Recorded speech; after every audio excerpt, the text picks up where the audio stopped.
Okay, so hello everybody. My name is Kai Hackbart. I'm one of the few colleagues here from Bosch Software Innovations. I work as an evangelist. Some of you may know me from the former Prozis time. So Prozis was acquired in 2015 by Bosch, and we merged into Bosch Software Innovations later on.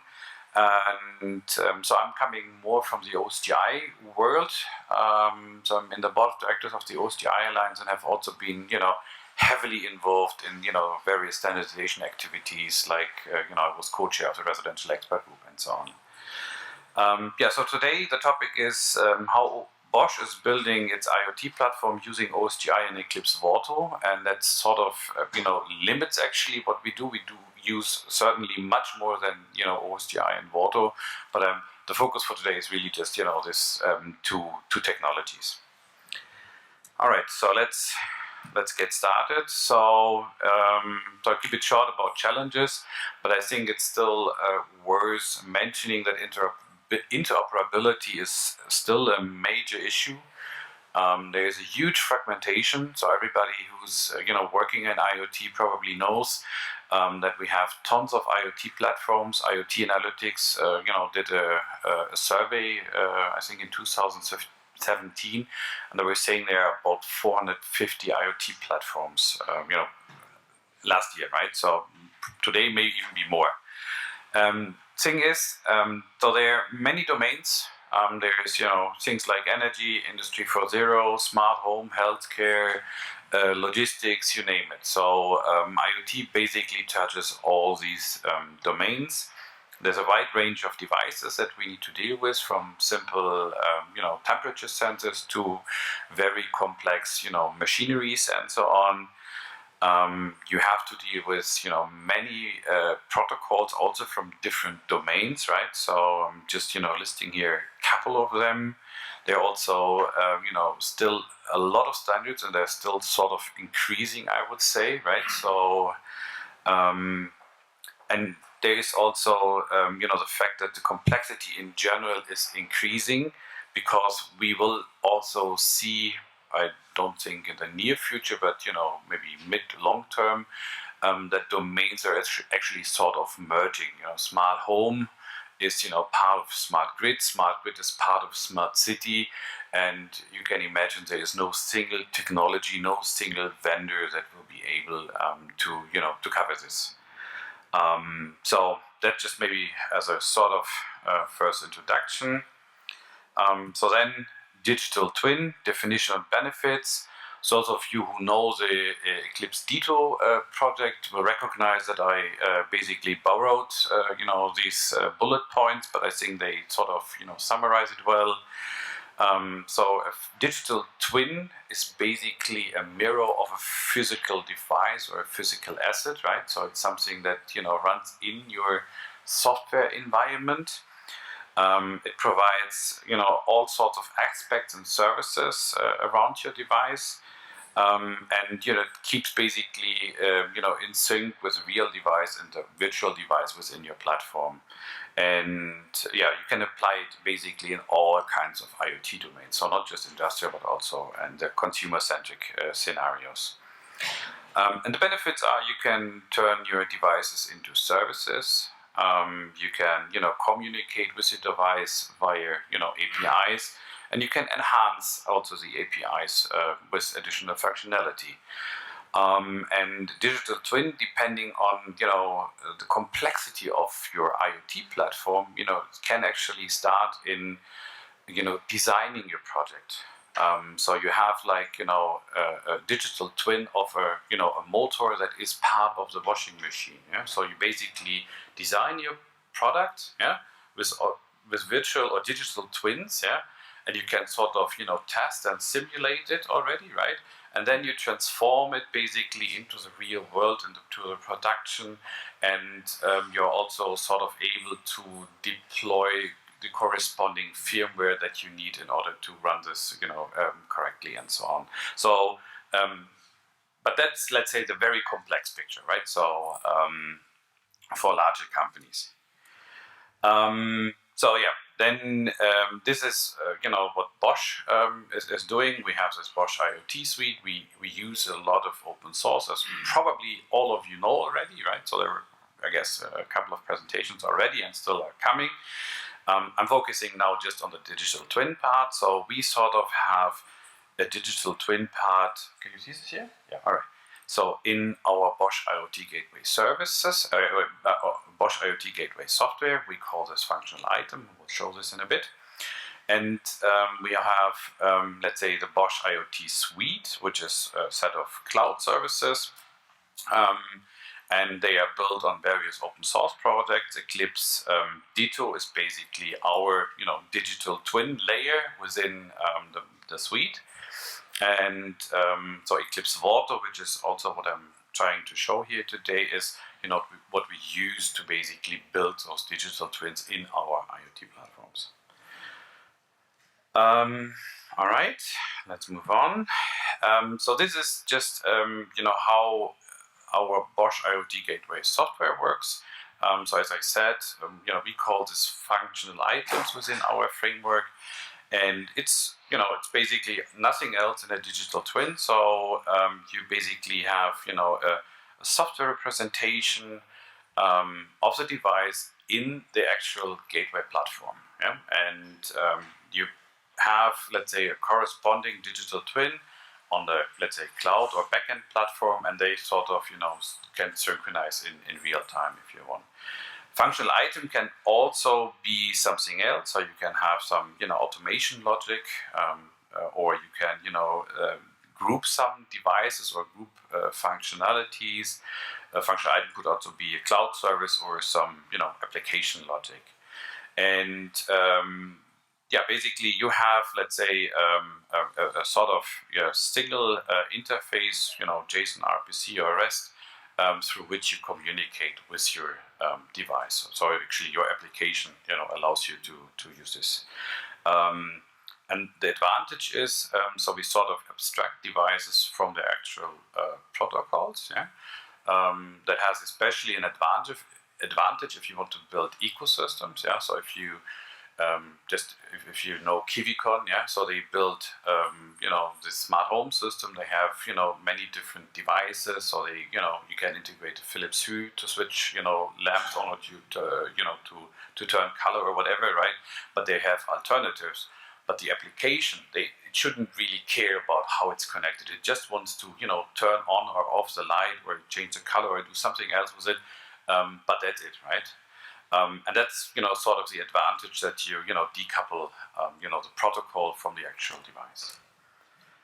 All right, so let's go on and talk about how what is the motivation about Vorto. Vorto is an Eclipse project which is driven especially by colleagues in Singapore, and the motivation is basically that it's probably not true for all IoT solutions, but there are still IoT solutions where you sort of have hard-coded dependency to the protocol, to the device, and it's very difficult to basically add new devices or change the behavior and this sort of things, right? So with Vorto is trying to help you to basically get more efficient in integrating new devices using information models.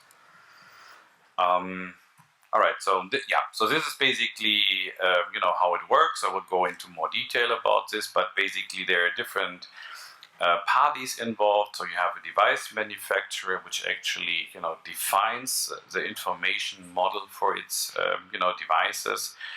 So we have here, for example, the Bosch XDK, and there's a repository on the Eclipse website, where you have already a lot of information models publicly available. Companies can also choose to have their own private repository if they don't want to open it up. So they basically they define the information model for the devices, and a platform provider can basically go and get it and be, let's say, more efficient in integrating new devices, which is, as I said, especially relevant if you want to build an ecosystem that grows over time, right? And then also the solution developer basically can benefit from it because he has direct access to the information model.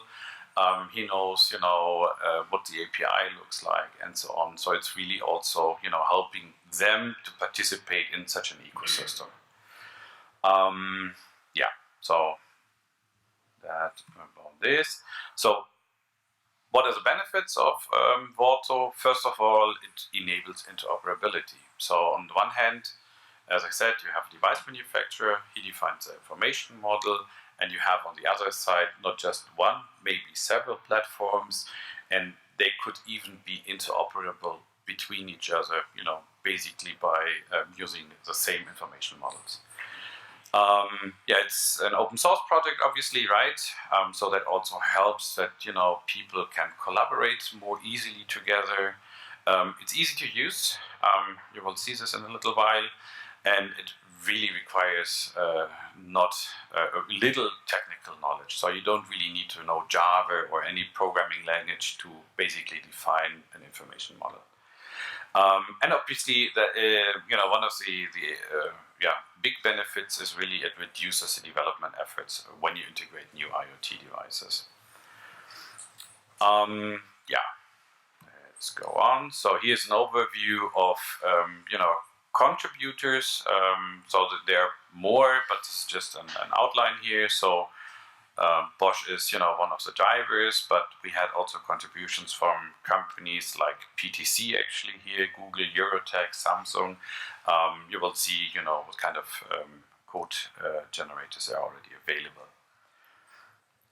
All right, so and this is just to show how it works, right? So each device has its information model, right? So they are detailed representation of real objects, yeah? So I don't know, here we have, for example, a camera, right? So these information models, as I said, can be placed in a repository that helps you to manage and share these models. And there's an IoT tool set that actually, sort of supports you in build your own information models. So this is, let's say, just an example, very abstract representation, right? So an information model is basically made up of function blocks. So a function block defines a very specific functionality of the device. Yeah. So here we have a camera information model, and this information model is made up of location, a camera, and a motion detector. Yeah. And also these function blocks are reusable, right? So motion detector is sort of always the same. Yeah. So you can just reuse it also for other different definition of different information models. Then there's also here an information model example for car interface. Yeah. Also here you get things like location, configuration, and running status, right? So again, very simple. And then maybe how this works together, right? So an information model is describing the whole device, and it's basically grouping these function blocks. Yeah, and these function blocks, as I said, are reusable sets of device functionalities. Then you have data types and enums that are also sort of reusable components. Yeah, so you can have what's a good example right now, but a data model, let's call it this way, for example, from different organizations. So you could import, we have here, for example, IPSO, but you could have also other data models that could, be the base for building your function blocks and for, building your information models. Because this is also sort of an issue that there are currently many standardization activities going on. As I said, IPSO is one, but there are others from 1M2M. There are others from Web of Things, and they're all sort of trying to do the same thing but different, right? And we can deal with this here. Yeah, so this is basically an example. Let me do this here, then it's easier to explain. So as you can see here, so you have, a name space, you have a version, you have a display name, in this case is location, you have a description, you can categorize it, and you can also define sort of, dependencies, and then you have the entity location, and you can specify whether property is mandatory or optional. You can specify the name of the property. Here we have, latitude, longitude, and direction. You define the type, whether it's float or int or string or whatever. And you can also specify the measurement unit for these type of properties. And then you could also have constraints. So latitude can only be from 0 to 90 or whatever. And you can have a description then for each of those. So it's as you can see, it's not very difficult to do this here, right? So this is what I mentioned before. So you have, you can have data models that you sort of import into Vorto to generate your function blocks, your information models. Here are a few examples. So there is Ipso Smart Object, there's a Smart Device template from 1M to M, but there could also be different other data models. For example, OPCOA or something else, right? And then you have code generators that actually build the digital twin for the specific IoT platform. Also here we have some examples. So there's the OSGi device abstraction layer, there is Ipso smart objects, yeah, so you can basically share both meta model information models in in the Vorto public repository. So this is how you put it together, right? So you have a device manufacturer who's using the IoT toolset to basically describe his device with function blocks, information models, etc. Right?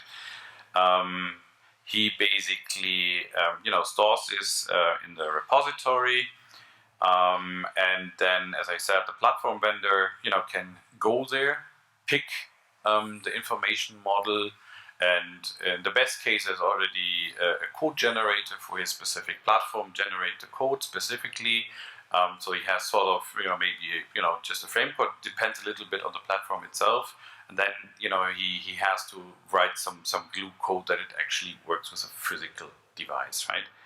And yeah, so this could be, done in Java, C, or any other language. So there's really no dependency here.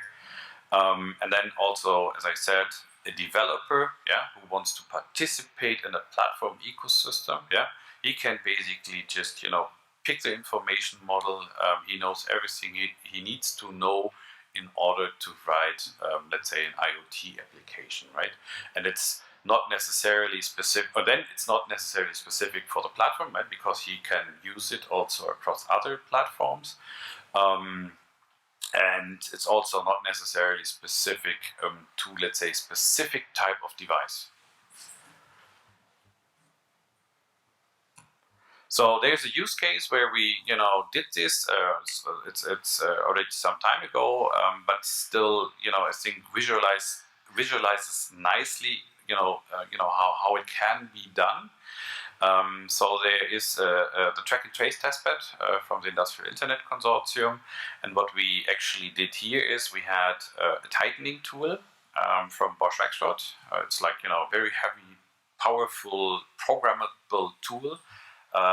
It's 8,000 euros per tool. It's really for industrial purposes. They use it for airplanes to tighten windows, or car manufacturers use it. And one of the ideas they had here was they wanted to be able to first track the device. Where is it?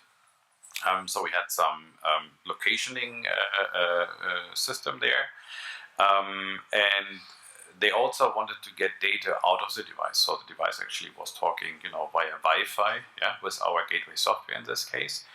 And we basically got all the data from the tightening process and could visualize this in order to basically see, was this a good tightening process? Did we, have a right or wrong angle? Because there is, many ways it can go wrong.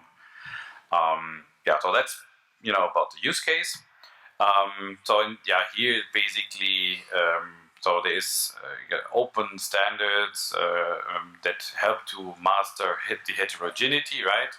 As I said, we wanted to have indoor localization accuracy. We tried actually different localization systems,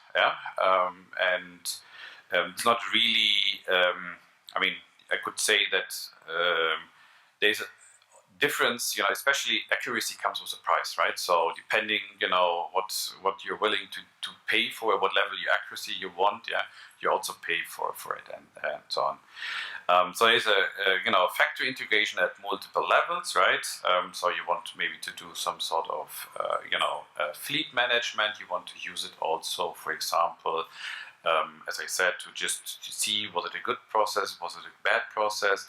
But you may also want to use it for quality management purposes, so that you have like a logbook of tightening processes for the airplane that you can hand over to your customer, right, as a proof. So here we had a joint solution architecture of a couple of companies. You will see this in the next slide. Then after this slide, so this is basically the function block here, the nut runner, right? So it describes all things of all sorts of things, like you can put in here configuration, status information, operations information, and here you see like for example last maintenance, total cycles. So all this sort of information you have to get basically out of the device. And what we did with it, as I said, so we described the Nexo nut runner. With this information model, we had generators for actually two platforms in this case. So there was the gateway software from Bosch and the remote management system from Bosch, and we used the ThingWorks platform for basically building mashups, a user interface. Vorto basically helped us to have here standardized interface between, because we basically we shared the same data model. There was really no magic we had to do to integrate these two platforms together. Exactly. So, and then there's also another example using the Hono and Eclipse Dito services in the Bosch IoT Suite. So we call them differently. So it's a Bosch IoT Hub and Bosch IoT Sync services. Here you have connector. You integrate, for example, to your cameras. You have, let's say, information model that describes the capabilities. You describe the data device bindings here, right? And you also describe the Things API that allows us to build actually apps for these specific devices. Okay, so and then maybe short summary. Eclipse Vorto is an open source project, right? So that should lead that we have a broad acceptance of the IoT players. As I said, there's really not really a deep technical background necessary to build new device descriptions. The repository, the public repository, allows to easily manage and share information models. Again, keep in mind we want to build ecosystems, right? Code generators allow you to transform your information models into IoT platform specific representations. Eclipse Vorto is a tooling for the creation for device-structured related ecosystems, and as I said, it also helps you to basically merge different ecosystems or different platforms. This will come. It's maybe not a problem today. Today everybody is fighting for his own platform, but again, things will come together whether we like it or not, and then Vorto is, in my opinion, a very useful tool that makes it all possible. All right. So I don't know if how I'm in time, but all right. Any questions? So one advantage I think from what you were talking about Vorto is that I can easily reuse these data models in different tools. I was wondering how easy it is to reuse data models across different devices. Like for example, if I have 20 different cameras, not only the one here from Bosch, but also 19 others, that all have slightly different features. Mm-hmm. Do you have any experience of how easy it is to describe this reusable function blocks? Yeah, I mean, you can say like, function block is based, let's say, on a more abstract function block, and then, basically extend it with your, vendor specific functionality. So, this is something you can do with Vorto. Is this already included in Vorto, that there are like generic function blocks for typical use cases? Yeah, so it's not which look very specific. So the problem is here, I don't know how the Wi-Fi is here, but over there it sucks. So here is actually, this is a repository, right? So I'm not connected to the Wi-Fi, so I cannot really go into detail here. But so basically, if you go to the URL, you can, go deeper. Yeah, you can also see, let's say, the information model in the browser in, let's say, source code, right? And you can also go to the function blocks, and there you actually see even, the dependencies to other function blocks and so on. So the idea is to reuse those and not. Absolutely right. Yeah. Yes, please. So, how does Vorto integrate with Dito? Does it help to build an API for Dito? Right, it does. Okay, can it help with the client side, with device side, to work with Dito?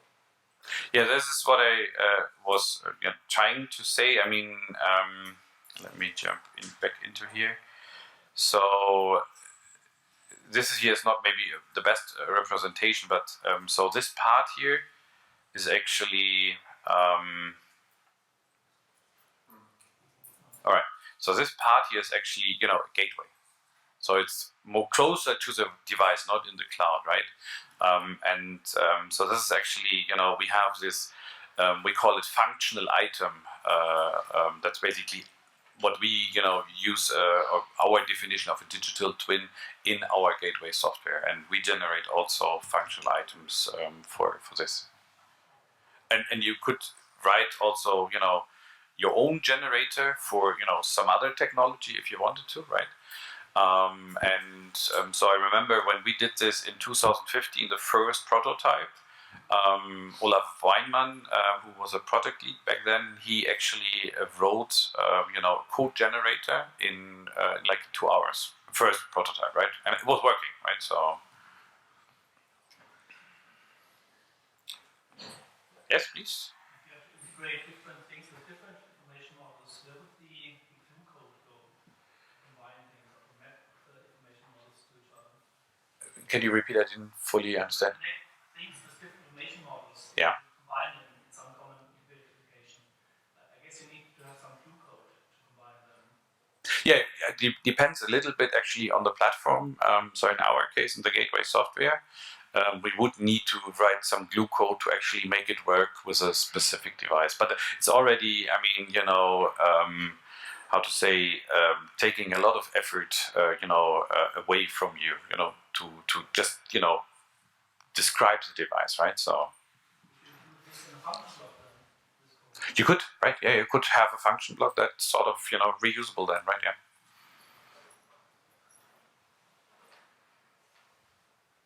Any other question? I guess you can take the next questions during the break. I will be here, yeah. We have a